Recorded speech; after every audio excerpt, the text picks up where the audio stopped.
Alhamdulillah Alhamdulillahilladzi arsala rasulahu bil huda wa dinil haqqi liyudhhirahu 'alad dini kullihi wa kafaa billahi shahida. Wassalatu wassalamu ala nabiyyina Muhammadin wa ala alihi wa ashabihi wa man ihtada bihadihi ila yaumiddin. Amma ba'd. Para hadirin dan hadirat kaum muslimin serta muslimat yang dimuliakan oleh Allah Subhanahu wa taala. Assalamualaikum warahmatullahi wabarakatuh. Alhamdulillah, pada kesempatan kali ini Allah memberikan kepada kita waktu untuk mempelajari fiqhul asghar, fikih amaliyah, dan kita telah berada pada pembahasan yang masih berkaitan dengan pembahasan di pekan kemarin berkenaan dengan darah haid. Di pertemuan kemarin telah kita bahas hadis dari Asma binti Abi Bakar As-Siddiq radhiyallahu anhuma tentang tata cara membersihkan pakaian dari darah haid.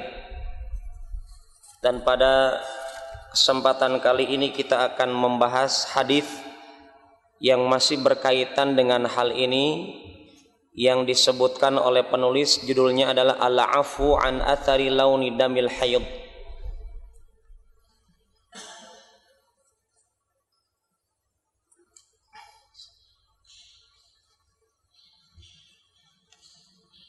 Pemaafan ataupun ampunan dari Allah dari bekas warna darah haid.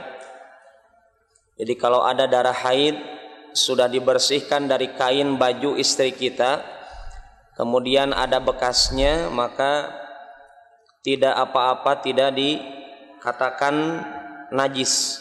Kita tahu darah haid adalah najis.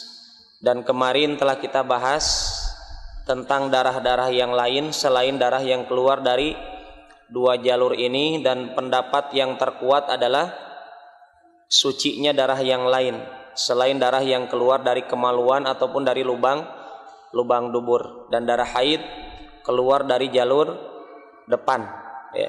Dan jelas ini merupakan darah yang najis sebagaimana yang disebutkan dalam hadis kemarin dari Asma binti Abi Bakar.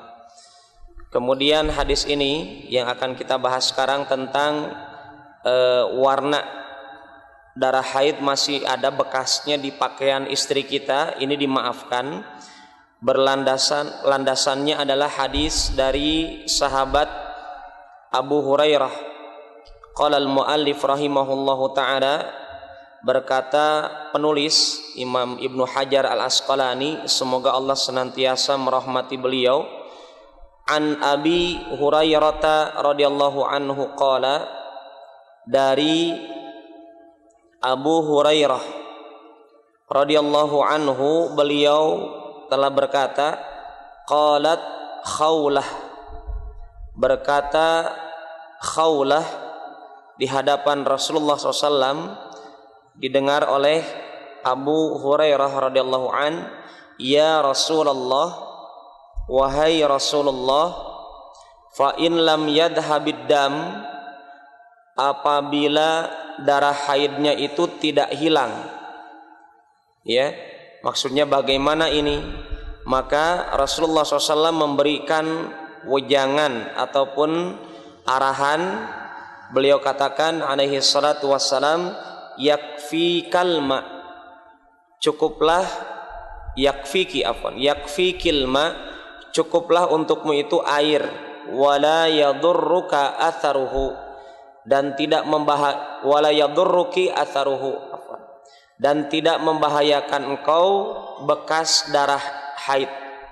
Jadi kalau sudah dicuci, tidak ada dosa kepada seorang wanita kalau kain bajunya itu ada bekas darah haid ketika telah dicuci dengan bersih.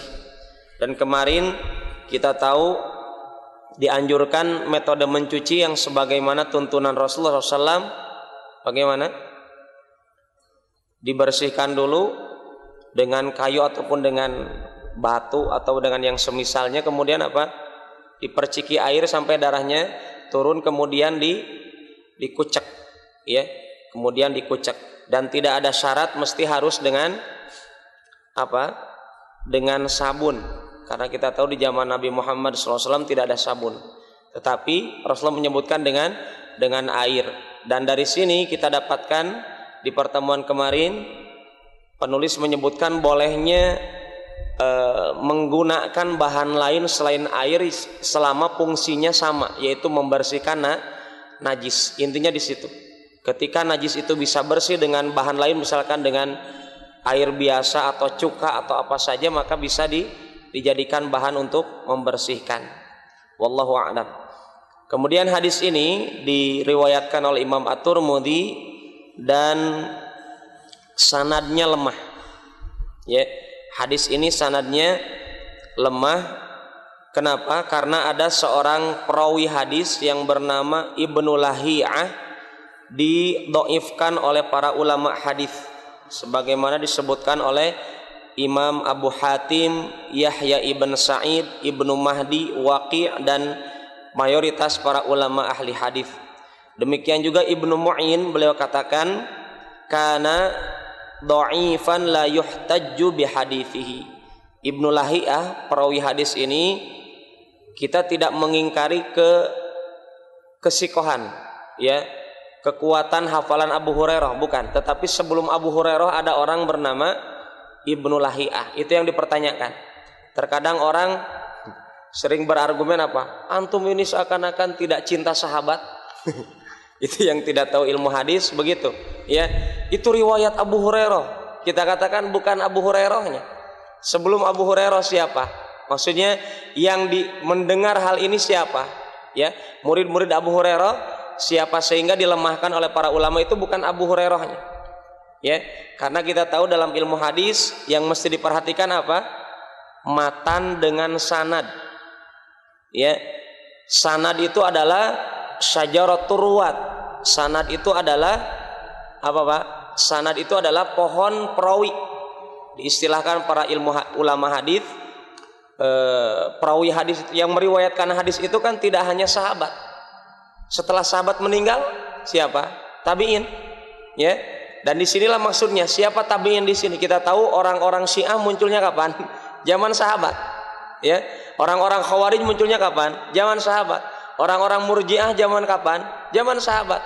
Maka pantas kalau Ibnu Sirin ketika beliau dapatkan orang-orang itu sudah menggampangkan diri meriwayatkan hadis dari sumber yang asal-asalan, bahkan banyak menyebar hadis palsu. Dalam rangka membela Ali bin Abi Thalib, dibuatlah hadis palsu tentang keistimewaan Ali sebagaimana dibuat oleh orang Syiah.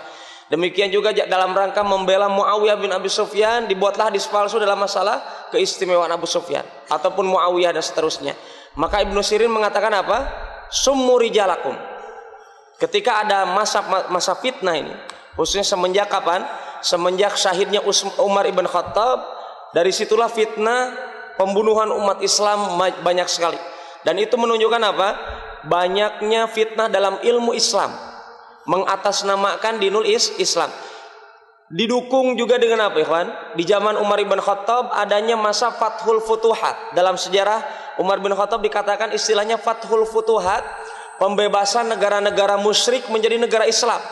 Ya, kita tahu di zaman Umar bin Khattab banyak sekali negara-negara yang asalnya menyembah patung, yang asalnya menyembah api, dan seterusnya menjadi menyembah Allah Subhanahu wa taala. Dan kita tahu di antara mereka ada orang-orang Yunani, ada orang-orang Romawi, ada orang-orang beraneka ragam. Diterjemahkanlah ilmu mereka kepada bahasa Arab, demikian juga sebaliknya. Dan itu di antara penyebab utama apa? Adanya yang namanya perpaduan ya antara suatu komunitas, sehingga disitulah orang-orang yang ada hasad, dengki diniatkan untuk merusak Islam dengan apa? Mengatasnamakan din Islam. Pak ikhwan yang dimuliakan oleh Allah Subhanahu wa taala, Ibnu Sirin mengatakan tatkala kondisi seperti itu adanya, banyaknya fitnah, dalam rangka menjaga din, ya, beliau katakan, Ibnu Sirin siapa ikhwan? Ibnu Sirin seorang tabi'in, murid para sahabat. Ketika menyaksikan fitnah sedemikian hebatnya, beliau takut din Islam tercampur dengan ajaran orang Yunani, dengan Romawi, dengan Majusi, orang Syiah, orang Iran. Maka beliau katakan, summu rijalak, sebutkan rijal-rijal kalian, sebutkan perawi kalian, ustadz kalian siapa, dari mana kalian dapatkan perkataan itu. Walaupun orang tersebut artinya tidak spontanitas, beliau Ibn Sirin, demikian juga ulama-ulama Ahlus Sunnah, tidak spontanitas menerima hadis dari seseorang. Saya sudah mendengar dari sahabat ini, ya, Rasulullah bersabda begini, ya. Tetapi beliau katakan, sebutkan dulu sebelum sahabat siapa. Ya. Ketika beliau katakan, kalau itu aku kenal, aku terima, kalau tidak, sudah, aku tolak. Kenapa? Dalam rangka menjaga Islam, ya, dalam rangka menjaga Islam. Dan ini yang terjadi berkaitan dengan hadis ini. Fa ikhwan dan akhwat yang dimuliakan oleh Allah Subhanahu wa taala, artinya dari sini juga kita dapatkan pelajaran dari Imam Ibnu Hajar Al-Asqalani, ketika hadis lemah itu ada, fungsinya untuk apa? Hanya sebagai pembantu saja, bukan inti dasar untuk menetapkan hukum. Maka para ulama, mungkin antum mesti membaca bukunya kalau masih ada di sini. Buku-buku perpustakaan An-Nur hilang, ya. Entah dipindah ke Masjid An-Nur yang lain atau itu asalnya hampir penuh itu. Di sini ada buku kumpulan hadis palsu dan lemah yang populer di Indonesia. Bisa antum baca di situ bagaimana kedudukan mengamalkan hadis lemah. Kadang orang berargumen gini, Ustadz ini, ya, lemah-lemah juga hadis. Akhirnya kita katakan, akhi, ya, utlubul ilma walau bisin, an-nadhafatu minal iman. Itu hadis palsu, itu bukan hadis lemah lagi. Antum katakan apa lagi? Palsu-palsu juga hadis. Wah, kalau begitu, ya, utlubul ilma walau bisin, carilah ilmu sampai ke negeri Cina. Itu hadisnya apa? Maknanya benar. Maknanya kita tidak memungkiri, motivasi untuk kita agar rajin belajar. Tapi kalau kita katakan itu yang mengatakan Rasulullah SAW, kita katakan maaf, Rasulullah SAW tidak pernah bersabda. Ya, hadis palsu. Ya, hubul waton minal iman, cinta tanah air sebagian daripada iman. Itu bukan hadis. Perkataan orang, kita tidak tahu siapa perawinya, yang jelas dia bukan Nabi. Kenapa? Karena kalau kita sandarkan kepada Rasulullah SAW itu jadi dalil. Dan kita tidak mungkin menolak perkataan Rasulullah SAW. Adapun perkataan orang lain, ya, kadang diterima, kadang tidak. Maknanya benar. An-nadhafatu minal iman, kebersihan sebagian dari iman. Lafaz kalimat an-nadhafatu minal iman ini bukan dari Rasulullah SAW. Demikian juga banyak hadis palsu. Kenapa? Jawabannya gampang. Kenapa banyak hadis palsu? Karena Nabi Muhammad cuma satu yang memalsukan hadis, bukan hanya satu masa. Ya, mungkin di satu negara ada orang memalsukan hadis, di negara lain ada orang sekalinya dia nulis hadis bukan satu. Kita dapatkan orang Syiah, itu kumpulan hadis palsunya berbuku-buku. Ya, Usulul Kafi yang ditulis oleh Al-Kulaini orang Syiah semasa dengan Imam Bukhari rahimahullah taala. Imam Bukhari sedang sibuk mengumpulkan perkataan Rasulullah SAW. Di sisi lain orang Syiah Al-Kulaini sedang menulis hadis palsu, mengatasnamakan Ahlul Bait. Gimana tidak keren itu? Satu orang itu, belum orang Syiah yang lainnya. Pak Ikhwan, pantas kalau para ulama mengatakan al-isnadu minad din. Sanad itu bagian daripada din Islam. Bahasa Arab bagian daripada din Islam. Ya, al-isnadu minad din. Laulal isnad laqalan nasu masya'a masya'. Kalau bukan karena sanad, manusia akan gampang ngomong mengatasnamakan Rasulullah SAW. Dikit-dikit ini hadis, dikit-dikit ini hadis. Riwayat siapa? Rawahu Muslim atau rawahu orang Islam? Ini yang mesti kita pertanyakan. Ya, taib. Jadi hadis ini kita dapatkan Imam Ibnu Hajar menggandingkan dengan hadis yang berkaitan dengan bersuci dari darah haid. Tapi hadis yang kemarin memang sahih.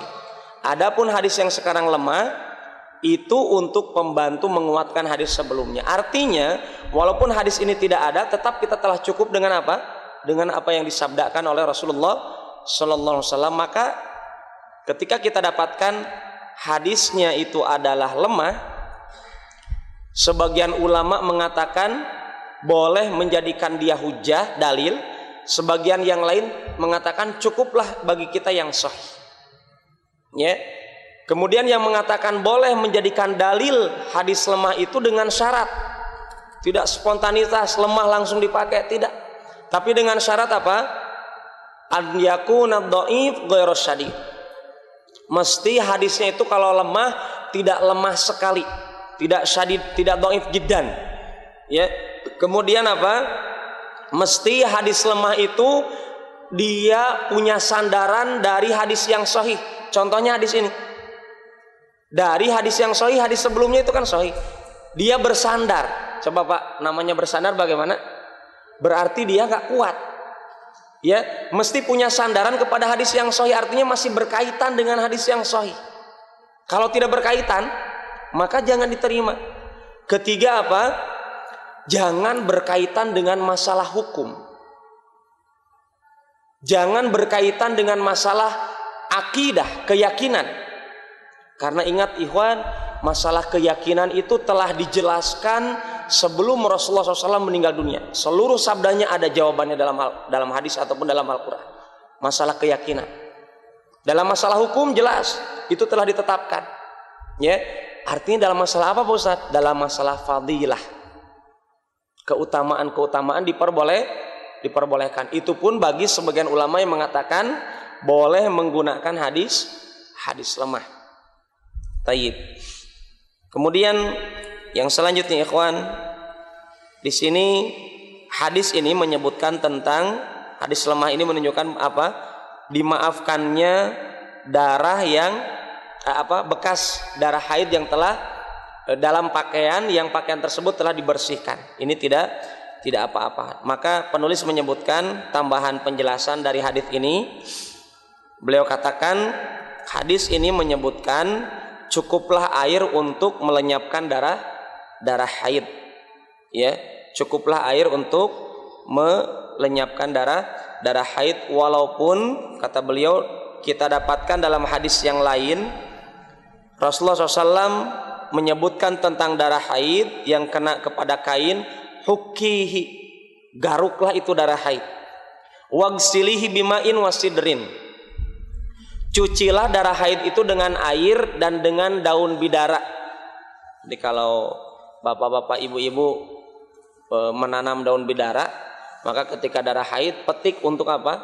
Menghidupkan sunnah Rasulullah SAW. Pernah suatu saat Ummu Qais binti Mihsan bertanya kepada Rasulullah SAW tentang darah haid yang kena pakaian. Kemudian perintah Rasulullah apa? Digaruk, dikerik maksudnya. Kemudian apa?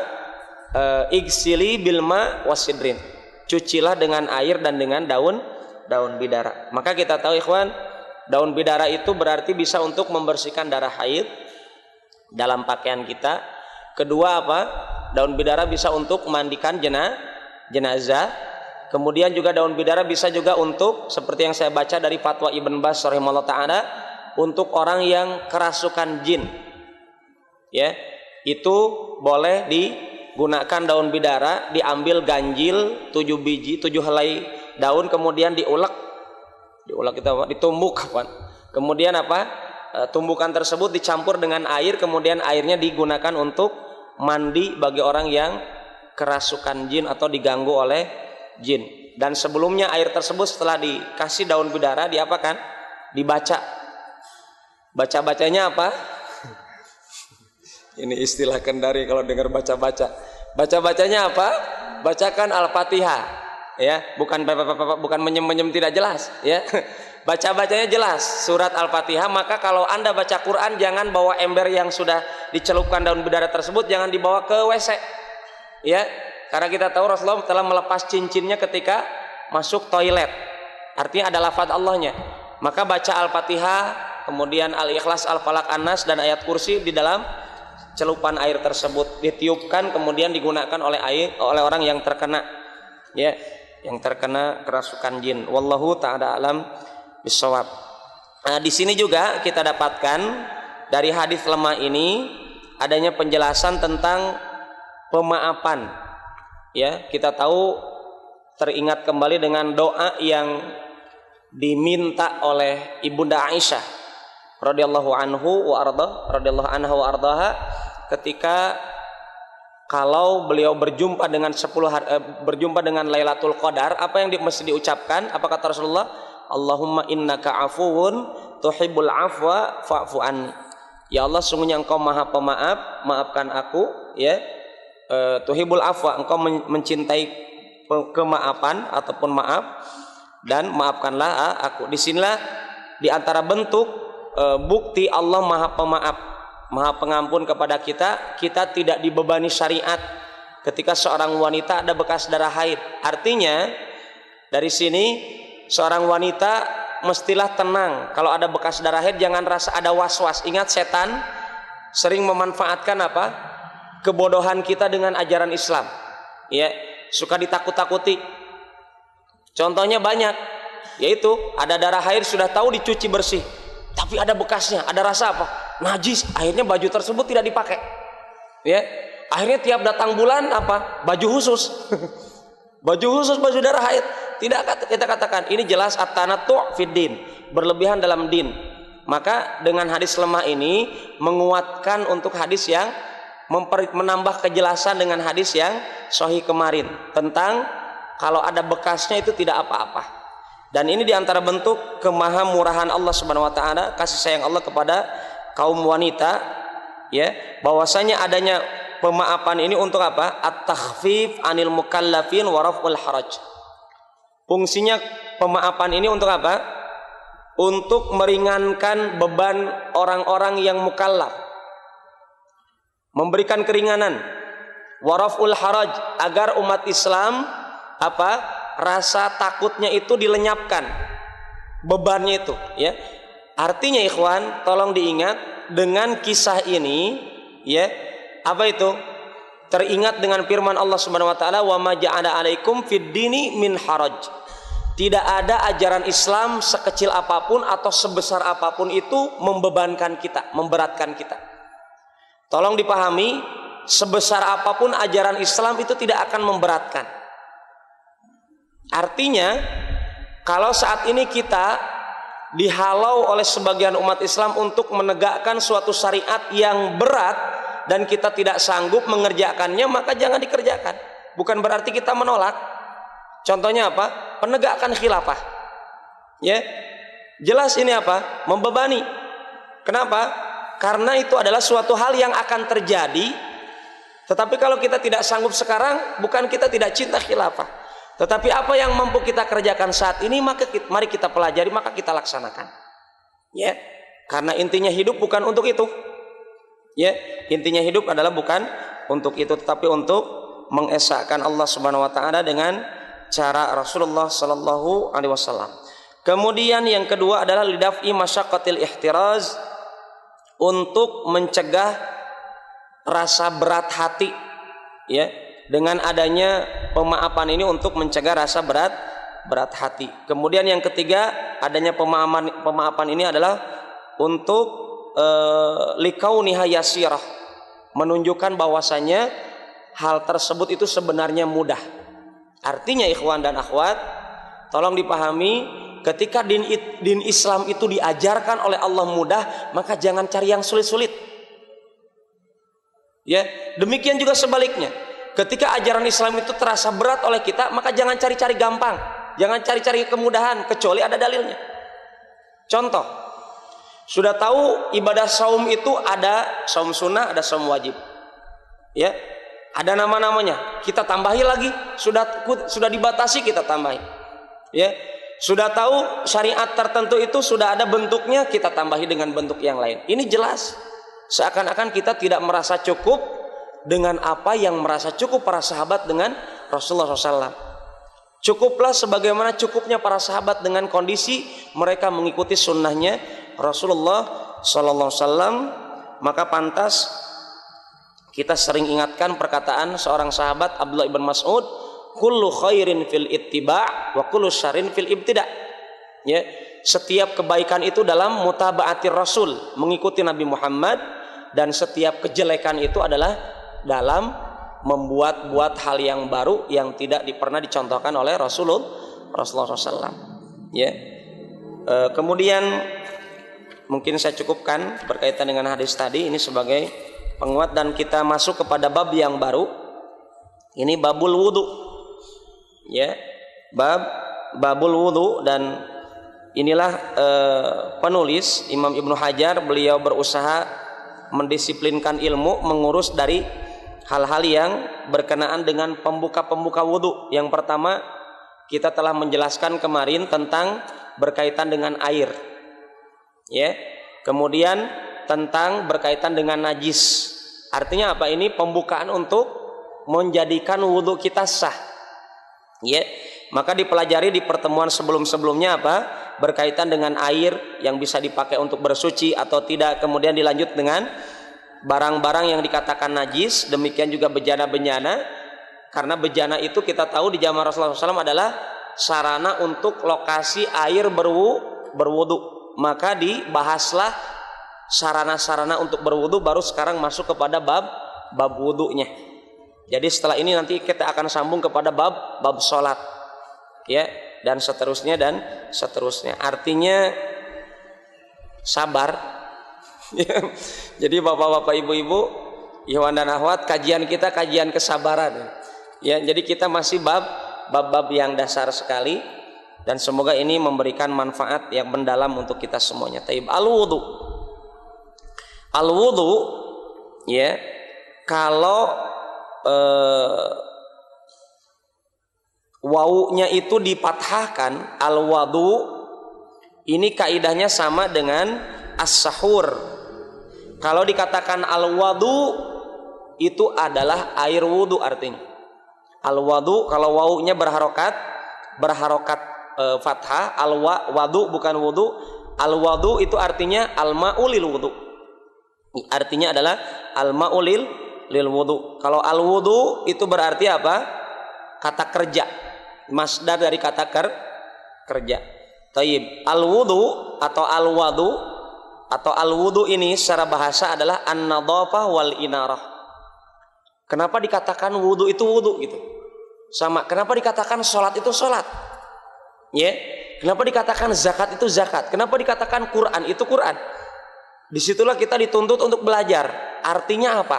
Secara bahasa, wudu itu adalah an-nadhafah wal inarah. An-nadhafah artinya bersih. Ya, ketika orang berwudu, dia membersihkan tubuhnya sebelum berjumpa dengan Allah. Dan itu jelas etika yang sangat tinggi. Ya, yang diajarkan oleh Allah Subhanahu wa taala sebelum dialog dengan Allah, bagaimana wudu kita ala Rasulullah. Kenapa? Karena kita akan berdialog dengan Allah Subhanahu wa taala di dalam salat, ya. Kemudian dikatakan wudu maknanya adalah al-inarah. Apa itu inarah? Bercahaya.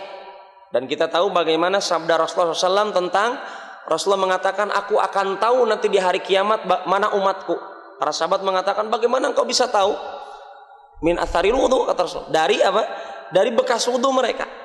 Artinya sehitam apapun kulit kita di dunia, nggak perlu risih, ya. Nggak perlu risih, nggak perlu pakai dikasih masker, dikasih pilok putih agar tidak ada manfaatnya. Merubah itu hitam. Tapi kita tahu apa? Rasulullah mengatakan, ya Bilal, sami'tu syirakana alaika fil jannah. Wahai Bilal, aku mendengar langkah kakimu itu di surga. Subhanallah, Bilal di dunia sudah didengarkan apa namanya? Langkah kakinya di surga. Padahal kulitnya apa? Mungkin kulitnya lebih hitam daripada antum. Tapi kita katakan Bilal tidak pernah risih dengan kulitnya. Itu sudah ciptaannya begitu. Ujiannya Bilal kulitnya hitam, ya sudah, enjoy saja dengan hitamnya. Yang dipermasalahkan bukan kulitnya, pemahamannya hitam tidak, gitu ya. Pemahamannya, agamanya itu hitam tidak. Kalau kulit ataupun itu tidak masalah. Maka Rasulullah katakan apa? Innallaha la yanzuru ila suwarikum. Ya, Allah itu tidak melihat kepada wajah kalian. Harta kalian cantiknya kayak apapun, apa manfaatnya itu cantik kalau masuk kuburan juga dimakan ulat juga. Ya, tidak ada manfaatnya. Yang dipermasalahkan adalah pemahaman. Ya, kita dapatkan Bilal bin Rabah sudah disebutkan sebagai calon penghuni surga dengan apa? Dengan amalan soleh yang beliau kerjakan. Tayyib. Maka dikatakan apa? Dengan berwudu yang sempurna. Maka di sini ikhwan, kita usahakan semaksimal mungkin. Fastabiqul khairat fil wudu. Berlombalah dalam kebaikan, khususnya contohnya dalam masalah wudu. Karena kalau kita evaluasi lagi nanti, banyak sekali hal-hal yang seakan-akan itu kita sepelekan, padahal istimewa sekali. Tayyib, itu wudu. Kemudian kenapa dikatakan wudu? Kata beliau, litahsinihi fa'iluhu fid dunya wal akhirah.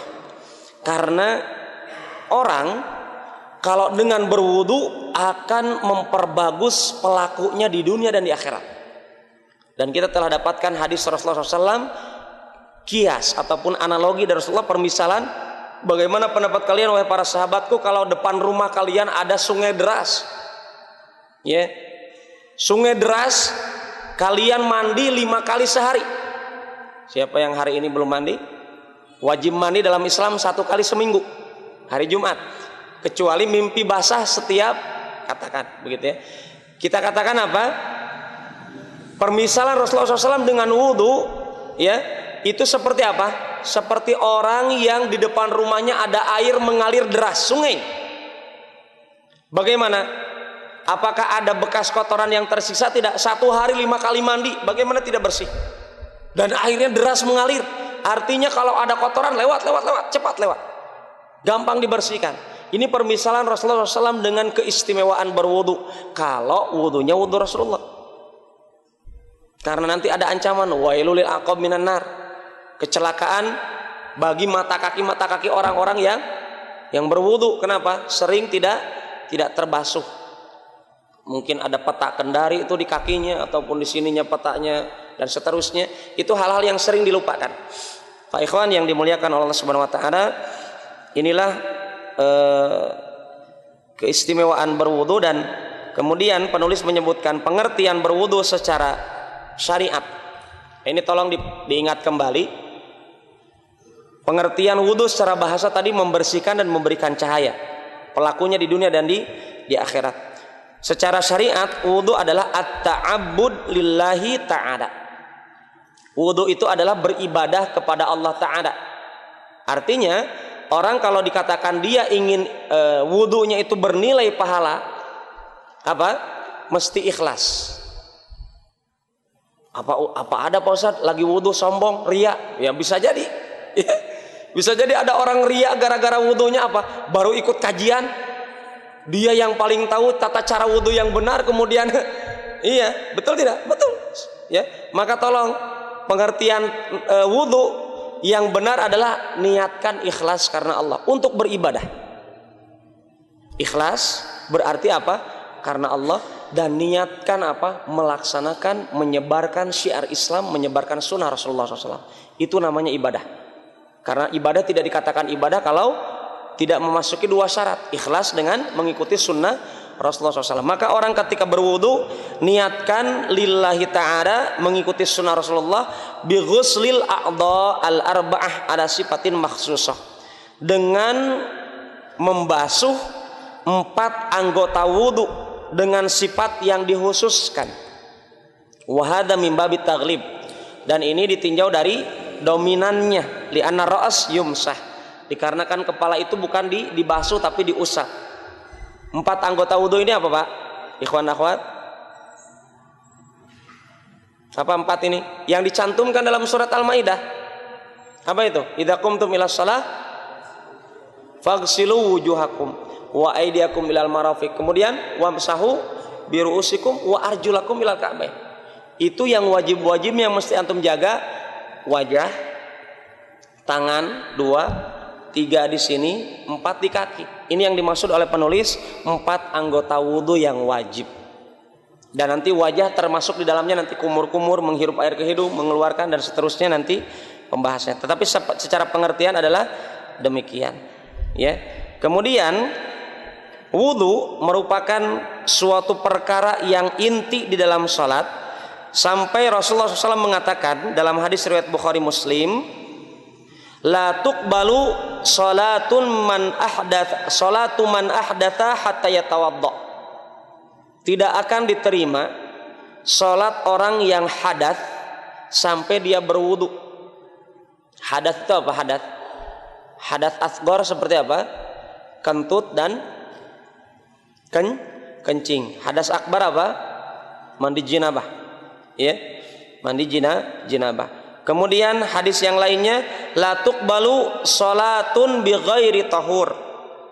Hadis riwayat Imam Muslim, tidak diterima salat seseorang kalau tidak bersuci. Yaitu di sini maknanya berwudu. Bahkan dalam hadis yang lain Rasulullah SAW mengatakan at-tahuru syatrul iman. Kebersihan itu setengah dari keimanan. Dalam hadis yang lain dari Abu Malik Al-Asy'ari radhiyallahu an, al-wudu'u syatrul iman. Wudu itu setengah dari keimanan. Wudu setengah dari keimanan. Dan iman di sini maknanya as-shalah.